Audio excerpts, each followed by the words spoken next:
नमस्कार.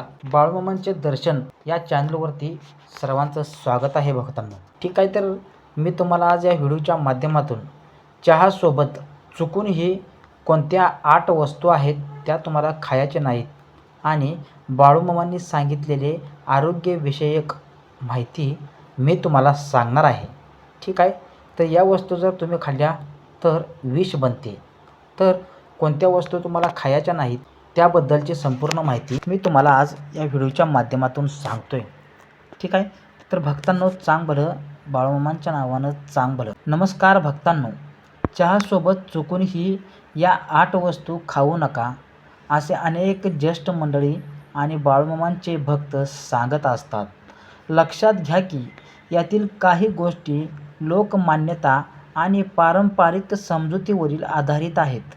आधुनिक वैद्यकीय शास्त्र सर्व दावे मान्य करतेच असे नाही, तरीही लोकविश्वासानुसार ही माहिती पुढील प्रमाणे आहे. तर चहा हा आपल्या दैनंदिन जीवनाचा महत्त्वाचा भाग आहे. सकाळी उठल्यावर पाहुणे आले की कामाच्या वेळेत किंवा थकवा दूर करण्यासाठी अनेक जण चहा पितात. पण चहासोबत काही पदार्थ खाल्ले तर त्याचा शरीरावर विपरीत परिणाम होऊ शकतो. मित्रांनो, भक्तांनो, असे सांगितले जाते. पहिली वस्तू म्हणजे दही. चहानंतर किंवा चहासोबत दही खाल्ल्यास शरीरातील पचनक्रिया बिघडू शकते असे मानले जाते. गरम आणि थंड पदार्थ एकत्र आल्यामुळे सर्दी, खोकला आणि कफ वाढण्याची शक्यता असल्याचे सांगितले जाते. दुसरी वस्तू म्हणजे लिंबू. अनेकांनी निंबू पाणी प्यायल्यानंतर लगेच चहा पिण्याची सवय असते, परंतु असे केल्यास पोटात आम्लता वाढू शकते. काही लोकांना छातीत जळजळ, आंबट ढेकर आणि अपचनाचा त्रास जाणवतो. भक्तांनो, तिसरी वस्तू म्हणजे काकडी. काकडी ही थंड प्रकृतीची मानली जाते, तर चहा गरम असतो, त्यामुळे दोन्ही एकत्र घेतल्यास पचनसंस्थेवर ताण येतो अशी पारंपरिक समजूत आहे. चौथी वस्तू म्हणजे लोखंडयुक्त पदार्थ. पालक, बीट, मेथी यासारख्या पदार्थांमधील लोह शरीरात शोषले जाण्यासाठी योग्य वातावरण आवश्यक असते. मित्रांनो, भक्तांनो, चहामधील काही घटक लोह तत्वाचे शोषण कमी करू शकतात असे संशोधनातही आढळले आहे. त्यामुळे अशा पदार्थांनंतर लगेच चहा टाळावा असे सांगितले जाते. पाचवी वस्तू म्हणजे हळदीचे पदार्थ. हळद आरोग्यासाठी फायदेशीर असली तरी काही पारंपरिक मतानुसार हळद आणि चहा यांचे मिश्रण काही लोकांमध्ये पोटातील अस्वस्थता निर्माण करू शकते. सहावी वस्तू म्हणजे तिखट आणि मसालेदार पदार्थ. भक्तांनो, चहासोबत खूप तिखट पदार्थ खाल्ल्यास पोटात जळजळ होऊ शकते. आम्लपित्त असलेल्या लोकांना याचा अधिक त्रास जाणवू शकतो. सातवी वस्तू म्हणजे थंड पेय. थंड पेय घेतल्यानंतर लगेच गरम चहा पिणे किंवा चहा पिऊन लगेच थंड पेय घेणे शरीरासाठी योग्य नाही असे आयुर्वेदिक विचारांमध्ये, असे बाळूमामांच्या विचारांमध्ये सांगितले जाते. यामुळे घशाला जळजळ होऊ शकते. मित्रांनो, आठवी वस्तू म्हणजे फळे. विशेषतः आंबट फळे खाल्ल्यानंतर लगेच चहा पिणे टाळावे असे सांगितले जाते. काही लोकांना यामुळे पोट फुगणे, गॅस आणि अपचनाचा त्रास जाणवू शकतो.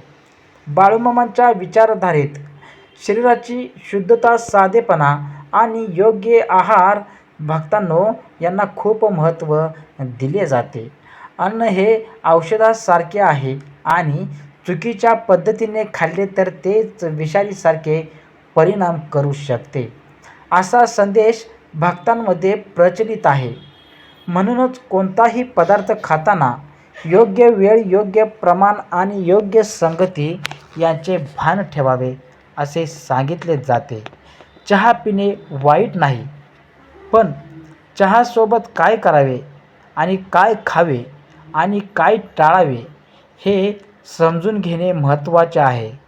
शरीर निरोगी ठेवण्यासाठी संतुलित आहार, वेळेवर जेवण, पुरेसे पाणी आणि मित्रांनो संयमित जीवनशैली आवश्यक आहे. चुकीच्या सवयी हळूहळू शरीरावर परिणाम करतात, तर चांगल्या सवयी दीर्घकाळ आरोग्य टिकवून ठेवतात. बाळूमामांच्या शिकवणीतही संयम, शिस्त आणि आरोग्यदायी जीवन यालाच सर्वाधिक महत्त्व दिलेले भक्तांनो दिसून येते. तसेच भक्तांनो, मित्रांनो, चहासोबत कोणते पदार्थ खायचे नाहीत याविषयी गावाकडील वडीलधारी मंडळी आणि बाळूमामांचे अनेक भक्त काही गोष्टी सांगत असतात.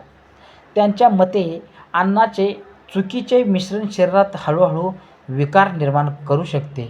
म्हणूनच चहा पिताना सावधगिरी बाळगणे आवश्यक मानले जाते. अनेक लोक सकाळी रिकाम्या पोटी चहा पितात, पण रिकाम्या पोटी चहा पिण्यामुळे पोटातील आम्ल वाढू शकते. त्यामुळे भूक मंदावणे, पोट जड होणे, गॅस तयार होणे आणि आंबट ढेकर येणे यासारख्या समस्या निर्माण होऊ शकतात. म्हणून चहापूर्वी थोडे अन्न खाण्याचा सल्ला दिला जातो. काही लोक चहासोबत उकडलेली अंडी खातात. लोकविश्वासानुसार अंडी आणि चहा यांचे मिश्रण काही व्यक्तींमध्ये पचनावर परिणाम करू शकतात. त्यामुळे जडपणा आणि अपचन जाणवू शकते असे सांगितलेले आहे. चहासोबत बेसनापासून बनवलेले पदार्थ मोठ्या प्रमाणात खाल्ले जातात. भाजी, पकोडे, शेव किंवा गाठिया यासारखे पदार्थ चविष्ट असले तरी वारंवार सेवन केल्यास पचनसंस्थेवर परिणाम होतो, ताण येऊ शकतो. तेलकट पदार्थ आणि चहा यांचे प्रमाण जास्त झाल्यास शरीरावर सुस्ती निर्माण होऊ शकते. गोड पदार्थ खाल्ल्यानंतर लगेच चहा पिण्याची सवय अनेकांना असते, परंतु जास्त साखर आणि चहातील साखर मिळून शरीरात अतिरिक्त कॅलरी जातात. त्यामुळे वजन वाढण्याची शक्यता निर्माण होते. चहा आणि धूम्रपान यांचेही अनेकदा एकत्र सेवन केले जाते, परंतु ही सवय शरीरासाठी अत्यंत घातक मानली जाते. अनेक आरोग्यतज्ज्ञांच्या मते धूम्रपान आणि चहा यांचे एकत्रित सेवन आरोग्यावर परिणाम करू शकतात. बाळूमामांच्या विचारांमध्ये नेहमी एक संदेश दिला जातो की शरीर हे देवाने दिलेले मंदिर आहे. त्या मंदिराची काळजी घेणे ही प्रत्येकाची जबाबदारी आहे. अति खाणे, चुकीच्या सवयी लावून घेणे आणि शरीराकडे दुर्लक्ष करणे हे स्वतःचे नुकसान करण्यासारखे आहे. ठीक आहे. तर भक्तांनो, अशीच बाळूमामांच्या विचाराचे आयुर्वेदिक माहिती ऐकण्यासाठी, बाळूमामांचे दैवी संदेश ऐकण्यासाठी आत्ताच आपल्या चॅनलला लाईक करा, कमेंट करा, शेअर करा आणि सबस्क्राईब करून बेल आयकॉनचं बटन दाबा. जय बाळूमामा. श्री स्वामी समर्थ.